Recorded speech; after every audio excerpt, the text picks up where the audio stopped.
The hotel room in Austin was dark. The only sound the soft patter of rain against the window. Elena slipped out from under the warm sheets, her movements silent and practiced. She glanced back at the man sleeping in the bed, his powerful frame relaxed in slumber. Last night had been a mistake. A beautiful, intoxicating mistake with a kind stranger whose world was so far removed from her own that it felt like another galaxy. Fear, cold and sharp, urged her to run. She gathered her clothes and left without a sound, closing the door on the single greatest night of her life. She didn't know it yet, but she wasn't leaving alone. She was carrying his son. Elena Reyes took a deep breath, trying to smooth out an invisible wrinkle on her navy blue blazer. It wasn't designer. She'd found it at a high-end consignment shop on the Upper East Side, and it had cost her nearly 2 weeks' worth of her grocery budget. But it was armor. A silent declaration that she belonged, even when everything inside her was screaming the opposite. From the window of her tiny Brooklyn apartment, the morning sun streamed in, illuminating stacks of graphic design books and scattered toys. It was a world built on love and overdue bills. In the small bed in the corner, her 5-year-old son, Leo, was still fast asleep, his soft brown curls splayed across the pillow. His eyes were closed, but Elena knew their color intimately. A steely, intelligent, and intense gray. A shade she had only ever seen in one other man. In another lifetime. Everything she did was for him. The sleepless nights at her drawing board, balancing freelance projects and Leo's nightmares, all led to this moment. A chance at Sterling Industries. It wasn't just a job. It was a lifeline. A ticket away from the constant anxiety over rent and medical bills. "Mommy has to go to a very important meeting today. Mijo," she whispered, kissing Leo's warm forehead. He stirred slightly but didn't wake. Elena smiled. Her son's innocence was her greatest motivation. The subway ride from Brooklyn to Manhattan felt like a journey through space-time. She squeezed through the morning crowd, her leather portfolio pressed tightly against her chest. With each stop, the world outside the window grew more glamorous and alien. When she emerged from the station in Midtown, the Sterling Tower stood before her. A monolith of glass and steel that scraped the sky, as if built from ambition itself. The lobby was cool and silent, the only sound the click of her heels on the marble floor. Everything was sleek, minimalist, and expensive. Elena felt like a discordant note in a perfect symphony. Ms. Reyes, an elegantly dressed woman, who introduced herself as Patricia Albright, the head of human resources, greeted her with a smile. "We were very impressed with your portfolio. Your campaigns for the smaller brands were truly innovative." Mrs. Albright's praise was like a sedative, gradually calming Elena's racing heart. Maybe she did belong here. "Thank you," Elena replied, her voice steadier than she expected. "This position reports directly to our CEO. The work is very demanding," Mrs. Albright explained as they walked down a hallway adorned with contemporary art. "Mr. Sterling has a habit of meeting the final candidates personally. He trusts his instincts." They stopped before a pair of massive ebony doors. Elena's heart began to pound again. This was it. Mrs. Albright opened the door, and Elena's world stopped turning. The office wasn't an office. It was a penthouse suite with a panoramic view of Central Park. But it wasn't the vast space or the expensive paintings that stunned her. It was the man standing with his back to the door. looking out the floor-to-ceiling window. He turned as he heard them enter. He was tall, in a perfectly tailored suit that accentuated his athletic build. His dark hair was impeccably styled, and his face looked as if it were carved from marble. But it was his eyes. A steely gray, sharp and painfully familiar. The memory hit her like a tidal wave, drowning her. Austin. 6 years ago. A tech conference. A rooftop bar during a sudden downpour. She had been there, trying to forget the sting of losing her job. He had approached her, a stranger with kind eyes who listened to her dreams and fears. A night of deep conversation, of unexpected connection, and of undeniable passion in his hotel room. The next morning, she had slipped away before he woke, too ashamed and scared to face reality. She didn't even know his last name. But now she did. Alexander Sterling.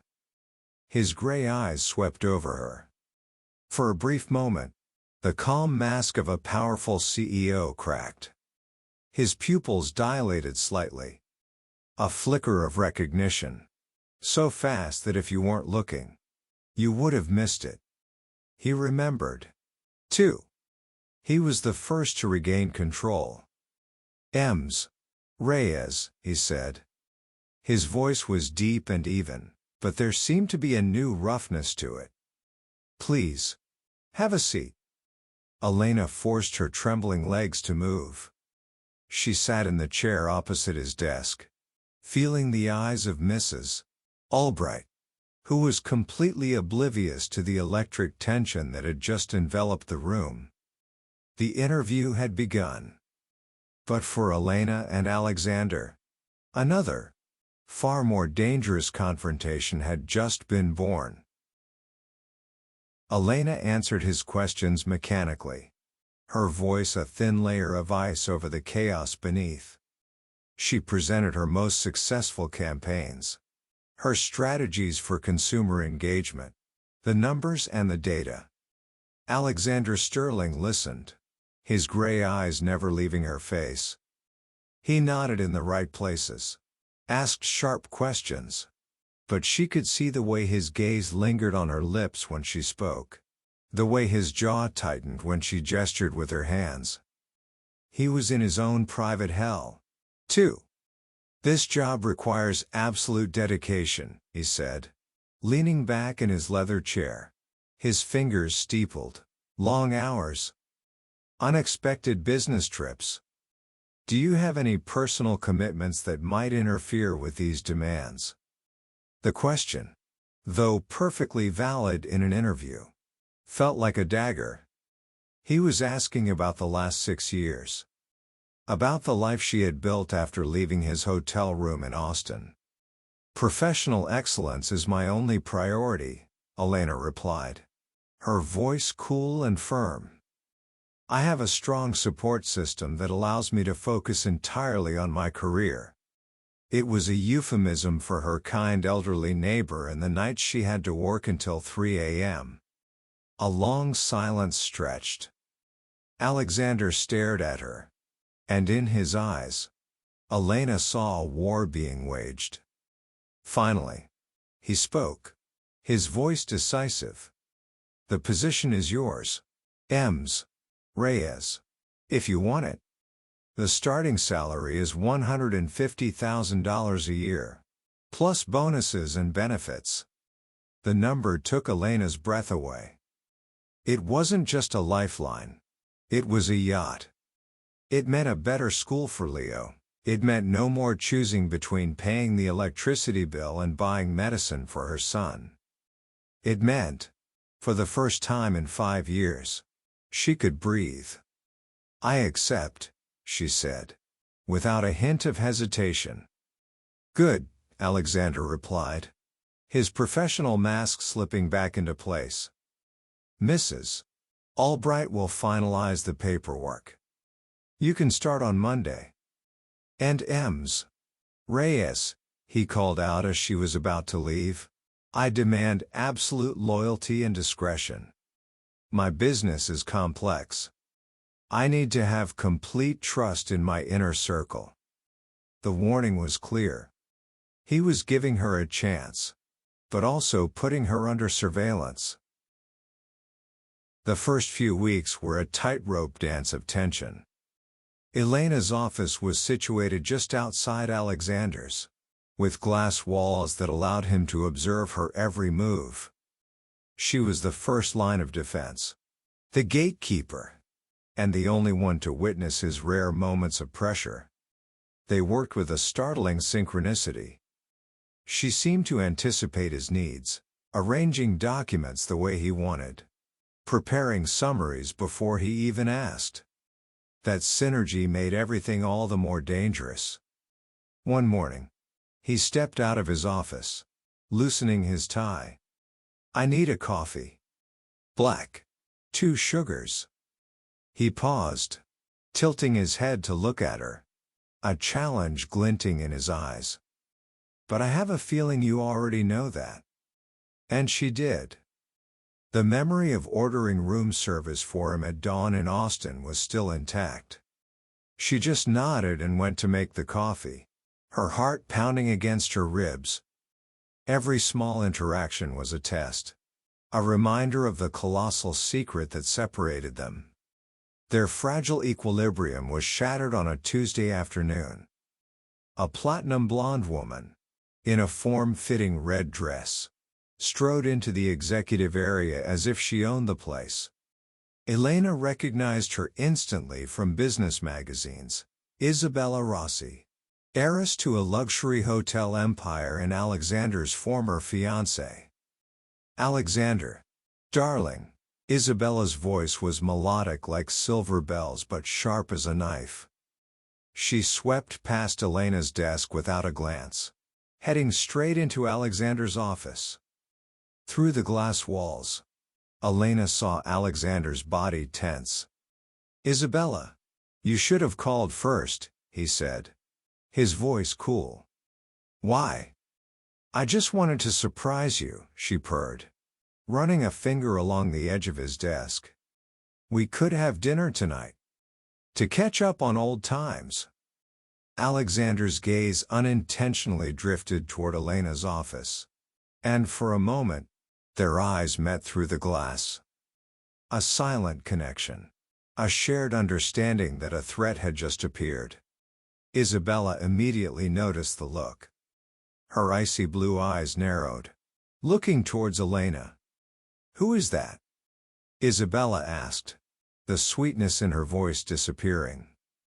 "My new assistant," Alexander replied, his voice even. "Elena Reyes." Isabella studied Elena from head to toe, a calculating look of a predator sizing up a competitor. "She's quite pretty. You always did prefer your staff to be both functional and decorative, didn't you?" The insult was like an invisible slap. Elena's cheeks burned. She forced herself to focus on her computer screen, pretending not to hear anything, pretending her heart hadn't just been pricked by a needle. "That's enough. Isabella," Alexander's voice rang out, firmer now. "Ms. Reyes is a professional colleague. Nothing more." But even as he said those words, Elena could see the tension in his jaw. And the defense in his eyes was not just for Isabella, but for himself as well.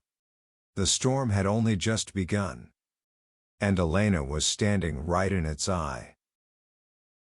The real storm hit on a Thursday afternoon. Elena was in the middle of finalizing a critical presentation for a meeting with investors from Tokyo when her phone buzzed. It was Mrs. Rodriguez, the kind elderly neighbor who often watched Leo after school. "Elena, you have to come home now," her voice trembled on the line, thick with panic. "Leo, he's having trouble breathing and his fever is so high. I think we need to take him to the hospital." The blood in Elena's veins turned to ice. The whole world narrowed to the sound of Mrs. Rodriguez's terrified voice and the image of her son's small face. "I'll be right there," she said, her own voice cracking. She hung up, her hand shaking so badly she almost dropped the phone. She grabbed her purse and jacket, her mind racing. The nearest hospital. Insurance. Money. Alexander was waiting for this presentation. But Leo needed her. Leo always came first. "Mr. Sterling," she called, rushing to his office door, no longer caring for protocol. "I have a family emergency. I have to leave immediately." Alexander looked up from his tablet, his gray eyes instantly registering the sheer panic on her face. "What is it?" he asked, jumping to his feet, his usual composure gone. "It's my son. He's sick. I have to get him to the hospital." She was already turning towards the elevator, but Alexander stepped out of his office, blocking her path. "Which hospital? I'll drive you." No, that's not necessary. I can handle it myself." But even as she said it, she knew it was a lie. She was shaking too much to drive safely, or even to call a cab. Alexander made the decision for her. He pulled out his phone, hitting a speed dial. "Miguel," he said, his voice sharp and commanding. "Have the car at the entrance immediately. We have an emergency." The ride to Mount Sinai Hospital was a suffocating blur of silence. Elena sat huddled in the back of the Mercedes, her hands clasped together, in her mind only filled with prayers. Beside her, Alexander was constantly on the phone. He didn't offer empty platitudes.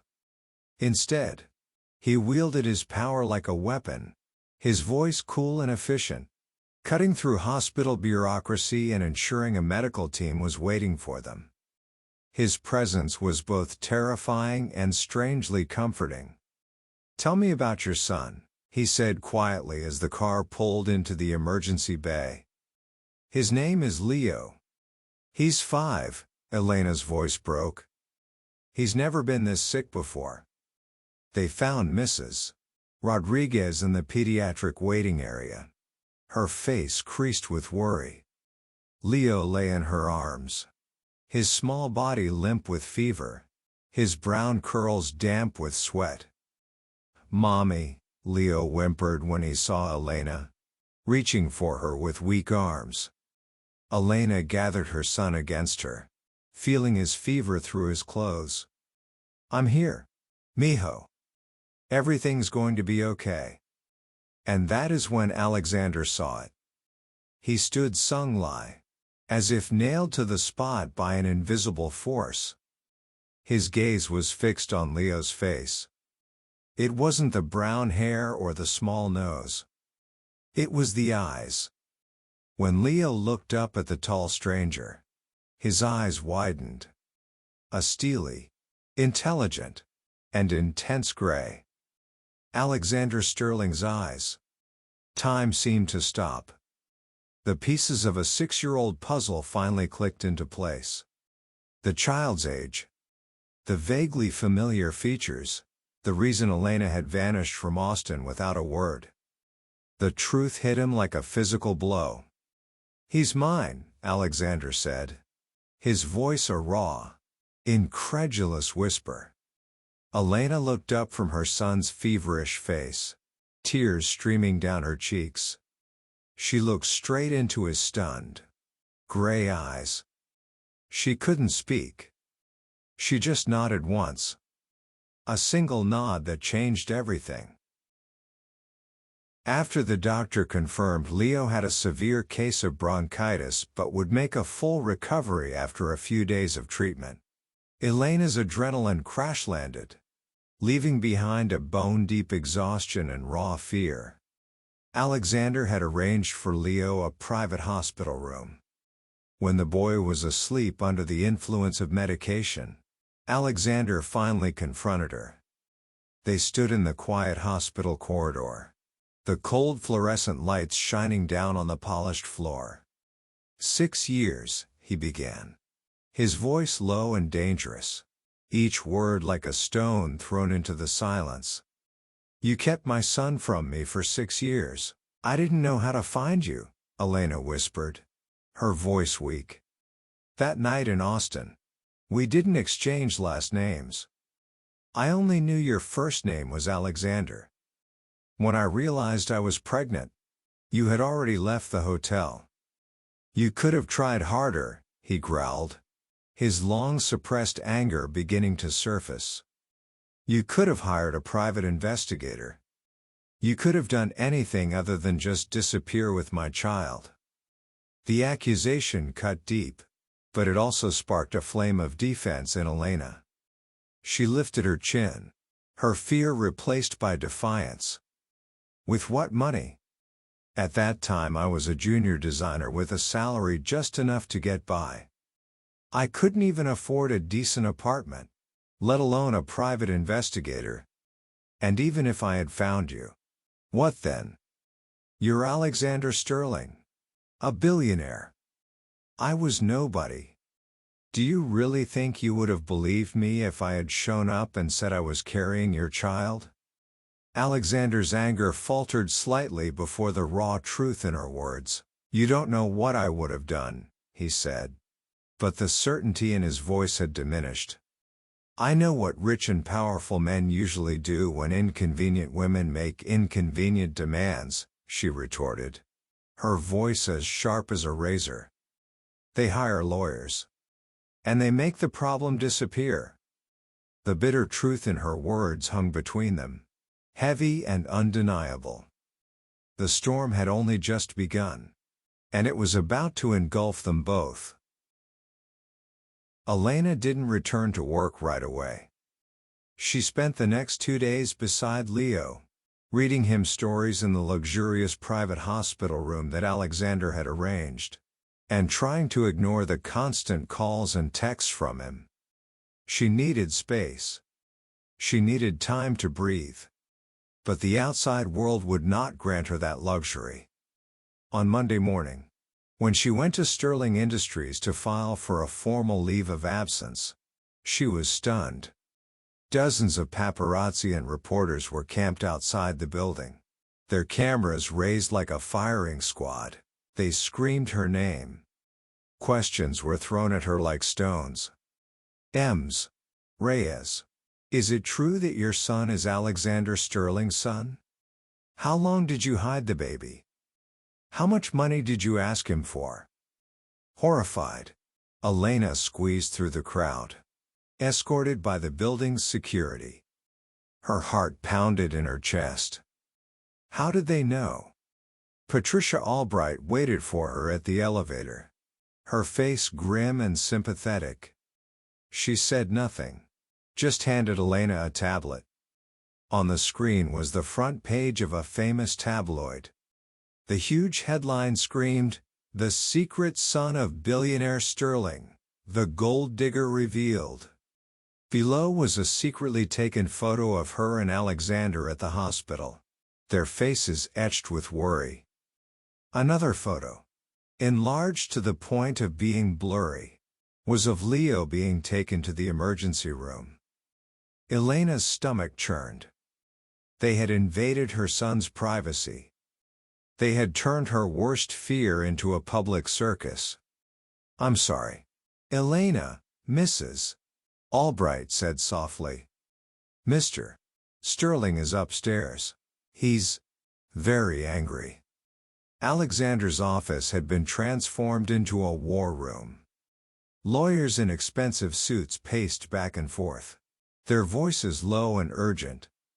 Public relations experts huddled around the conference table, their computer screens displaying social media feeds that were exploding with her story. Alexander stood in the center of the storm, looking even more formidable than the crowd outside. His face was like a mask of ice, and his gray eyes, when he saw her, were so cold they made her shiver. Come in, he commanded. his voice devoid of any warmth. He gestured for the others to leave. The door closed behind them, locking them in a heavy silence. "If you're going to fire me, just do it," Elena said, her voice trembling but defiant. "Don't drag this out." Alexander let out a bitter laugh, a sound with no joy in it. "Fire you? That's the least of our problems right now." He walked up to her, his presence overwhelming the room. "Someone leaked this story. Elena, someone who knew our situation well. Someone who had access to the hospital's security footage and knew exactly who to contact." The unspoken accusation hung between them, toxic and clear. "You think I did this?" she whispered, unable to believe her ears. "The timing is suspicious," he said, his voice as cold as steel. "You needed money. You had a motive. And now what? You appear on the front page of every newspaper as the mother of my son. Tell me, isn't that exactly what someone in your position would do?" Rage erupted in Elena's chest, hotter and more fierce than anything she had ever felt. It burned away her fear and hurt, leaving only a cold contempt. "How dare you?" she hissed, stepping closer to him, no longer afraid. "How dare you accuse me of exploiting my own son for money? I have spent the last 6 years protecting him from exactly this kind of attention. From your world." "Really?" His gray eyes bored into her. "Or have you been waiting for the right moment to strike? Because from my perspective, this looks like a very well-calculated long-term plan." Elena felt as if she had been slapped. Hot tears welled up, but she didn't let them fall. "You want to know what I've been doing for the past 6 years, Alexander? I've been working 3 jobs at the same time to have food on the table. I've been staying up all night when Leo had nightmares, wondering if his father would ever want to know him. I've been lying to my son about who you are, because I was terrified that a man with your power would try to take him away from me. That's what I've been doing. Not waiting for a payday, but surviving." Before Alexander could respond, the office door burst open. Miguel, the head of security, rushed in, holding a phone. "Sir, we've found the leak," he said, his voice urgent. It wasn't Reyes. Alexander's attention immediately shifted to Miguel. "Who was it?" "Isabella Rossi. She hired a private investigator to follow Reyes right after seeing her at the office last week. When she discovered the connection, she sold the story and the footage to the highest bidder." The room seemed to explode in silence. Alexander slowly sat down in his chair, his face pale. The anger in his eyes vanished, replaced by something much worse, the horrifying realization of his own mistake. "Isabella," he whispered. Elena felt her knees go weak with a mixture of relief and rage. She did this to hurt her. To hurt an innocent child. Alexander stood up, his gaze finding hers across the room.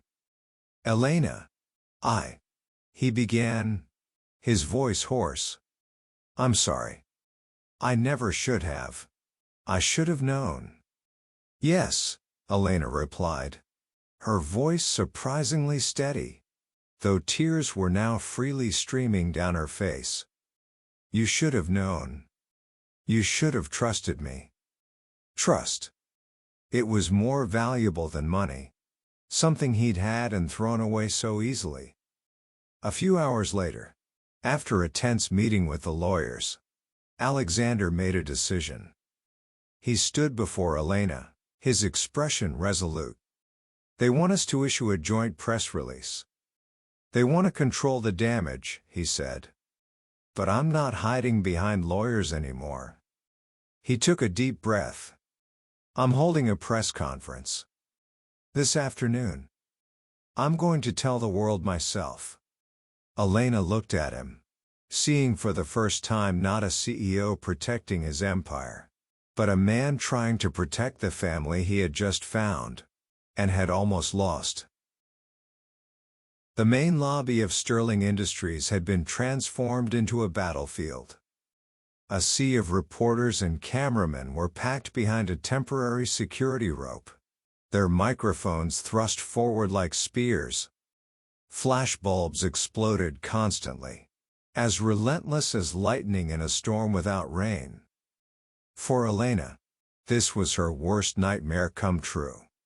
She stood beside Alexander behind the podium, her cold hand clutching Leo's small, warm one. The boy, too innocent to understand the chaos, just stared at the sea of lights with wide, curious eyes. Alexander had wanted her to stay behind, but Elena shook her head. If the world wanted to see the woman in their story, they would see her standing tall, not running away. Alexander stepped to the microphone. A near-total silence fell over the crowd as he began to speak, his voice strong and clear, resonating through the vast space. I am here today to clarify the stories that have been circulating about my personal life, he began, without a hint of hesitation. And I will be direct. Yes, this boy, Leo Reyes, is my son. A murmur erupted from the crowd, but Alexander held up a hand, demanding silence. I was unaware of his existence until very recently. Circumstances separated us 6 years ago, and for complex reasons, I did not know that I had been given such an incredible gift. That oversight, that responsibility, is mine and mine alone. He paused, his gaze sweeping over the crowd, cool and uncompromising. But what I will not accept is the character assassination of his mother, Elena Reyes. He turned to look at her, and for a moment, before hundreds of eyes, the powerful CEO's armor disappeared, leaving only a man. She has raised our son alone with a resilience, dignity, and an unconditional love that I am only just beginning to witness. She is not an opportunist. She is an extraordinary mother, and she deserves respect, not the venomous judgment of those who know nothing of her sacrifice. Elena felt a lump form in her throat. Those words, spoken before the entire world, were a more powerful vindication than any court ruling. Alexander finished, his voice hardening. From this day forward, my son's life will not be a media circus. Anyone who attempts to violate the privacy of a 5-year-old child will face the full legal force of Sterling Industries. Thank you. He answered no questions. He simply placed a hand on the small of Elena's back, forming an invisible shield, and guided her and Leo through a private exit, leaving a chaotic mob in their wake. It seemed the storm had passed, but it was only the eye of the storm. A few days later, a new attack came, not from the tabloids, but from formally stamped legal documents. Isabella Rossi, publicly humiliated, had decided to move the battle to a different front. She filed a lawsuit, challenging Diego's paternity and demanding a court-ordered DNA test, while simultaneously accusing Elena of being an unfit mother, who had deliberately hidden the child for financial gain. This is harassment, Alexander raged in his lawyer's office, throwing the legal documents across his desk. Diego is obviously my son. Anyone with eyes can see the resemblance. Unfortunately, the law requires concrete proof. Mr. Sterling, explained Thomas Hartwell, Alexander's family attorney, will have to submit to the DNA test. but given the obvious physical similarities, I don't anticipate any problems. The wait for test results stretched into the longest 2 weeks of Elena's life. Every day brought new legal challenges as Isabella's lawyers tried to prove that Elena was an unfit mother who had deliberately hidden Diego from his father for financial gain. Judge Elena Rodriguez, a stern woman in her 60s who had presided over family court for 20 years, reviewed the evidence with meticulous care. When the DNA results confirmed what everyone already knew, she called all parties into her chambers. Mr. Sterling, the test results show a 99.9% probability that you are Diego Reyes's biological father. However, biology alone doesn't make someone a parent. Are you prepared to take on the legal and emotional responsibilities of fatherhood? Alexander straightened in his chair. Yes, Your Honor. Completely. And Ms. Reyes, are you willing to allow Mr.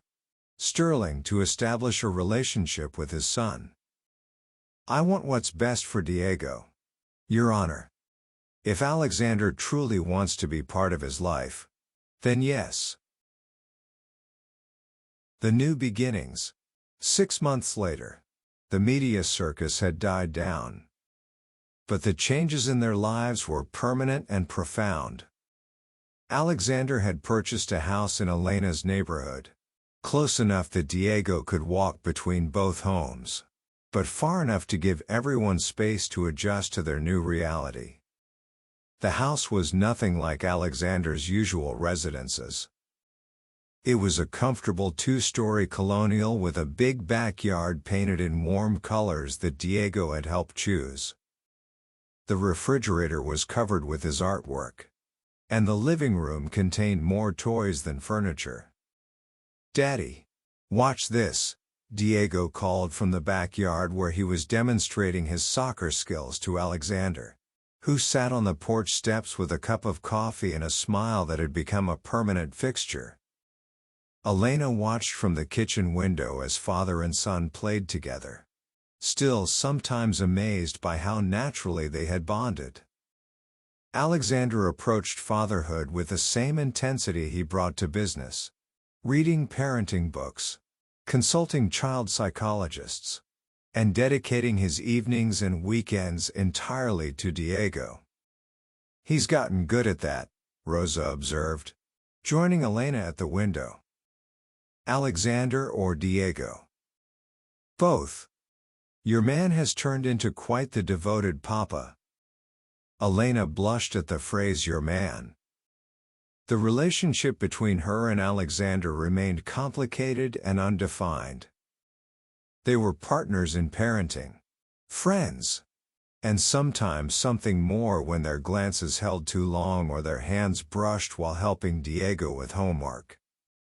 That evening, after Diego was tucked into bed with his usual 3 stories and 2 glasses of water, Alexander and Elena sat on the porch swing, watching fireflies dance in the growing darkness. "I have something to tell you," Alexander said quietly. Elena tensed, always expecting the worst after months of legal battles and media scrutiny. "The night we met in Miami.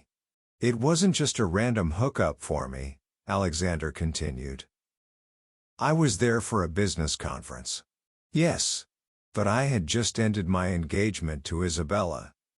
I was questioning everything about my life, wondering if I was destined to marry someone I didn't love just because it made business sense."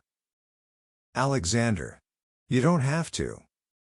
"Yes, I do. You need to know that when I met you in that hotel bar, you weren't just beautiful. You were real. You talked about your dreams, your fears, your hopes for the future. You made me remember what it felt like to connect with someone genuinely. I've regretted letting you slip away every day since." Elena turned to face him in the dim porch light.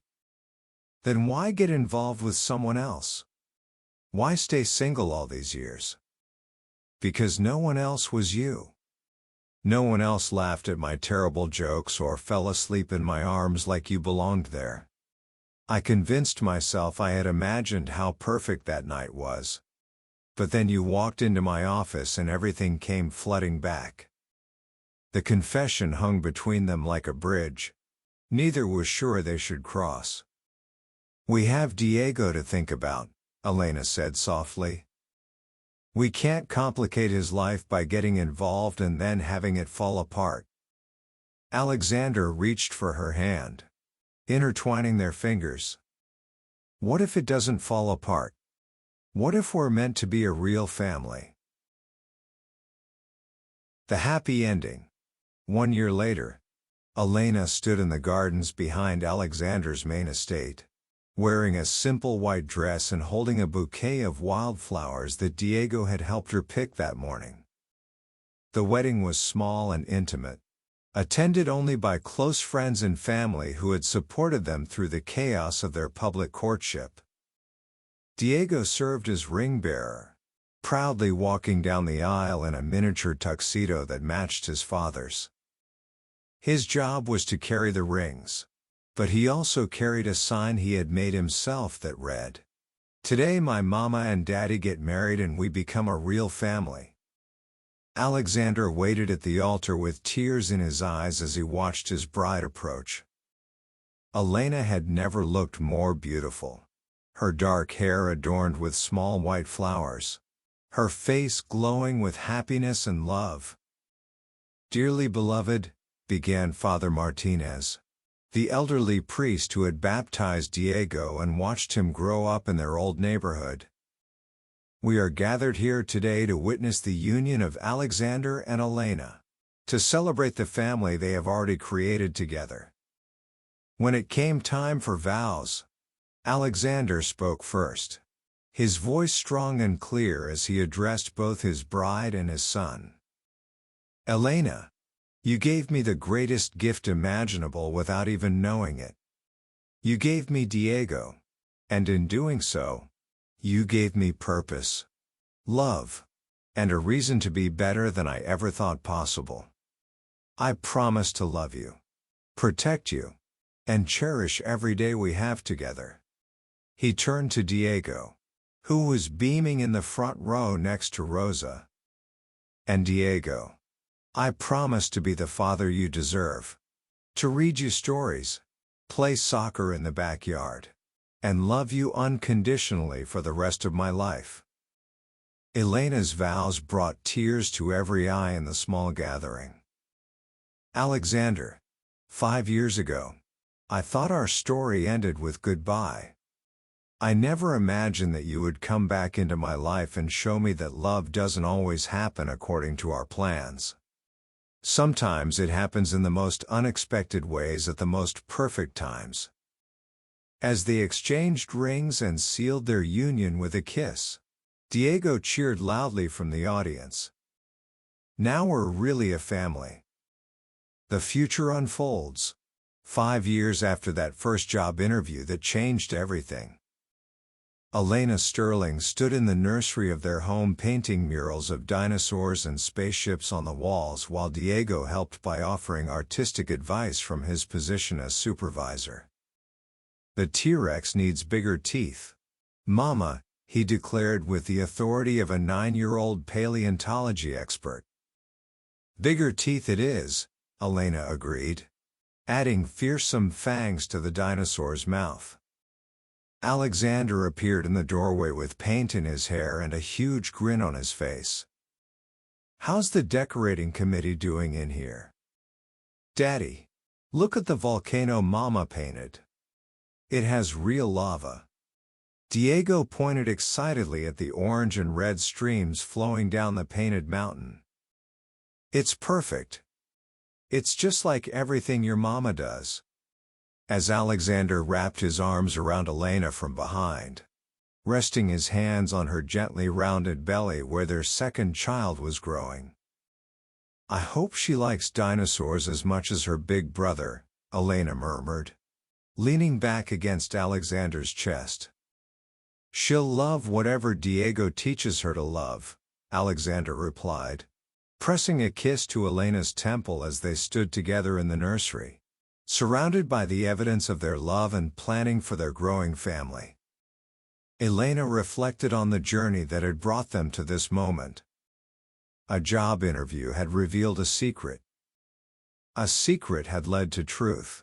And truth had ultimately set them all free to love each other completely. Sometimes the most unexpected encounters lead to the most beautiful destinations.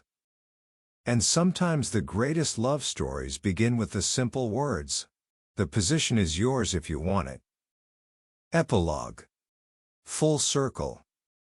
10 years after that fateful job interview, Alexander Sterling sat in his office at Sterling Industries.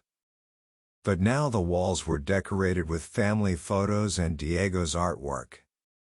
His son, now 15 and nearly as tall as his father, burst through the door with the energy that had never diminished over the years. "Dad, guess what? I got accepted to the summer business program at Columbia." Diego's green eyes, so like his father's, sparkled with excitement. "That's incredible, son. I'm so proud of you." Alexander pulled Diego into a hug, marveling as he always did at how this young man had transformed his life. "Mom says dinner is ready. And Isabella is demanding that you read her bedtime story tonight. She says you do the best dragon voices." Alexander laughed, thinking of his 5-year-old daughter who had inherited her mother's determination and her brother's love of stories. "Tell them I'll be right there." As Diego raced off to relay the message, Alexander took one last look around his office. On his desk sat a framed photo from Elena's first day of work, when she had still been guarding her secret, and he had been blind to the truth right in front of him. Sometimes life gives you exactly what you need. Exactly when you need it. Even if you don't realize it at the time. Alexander Sterling had thought he was hiring an assistant, but he had actually been claiming his family. And that, he reflected as he headed home to his wife and children, was the best business decision he had ever made. The end.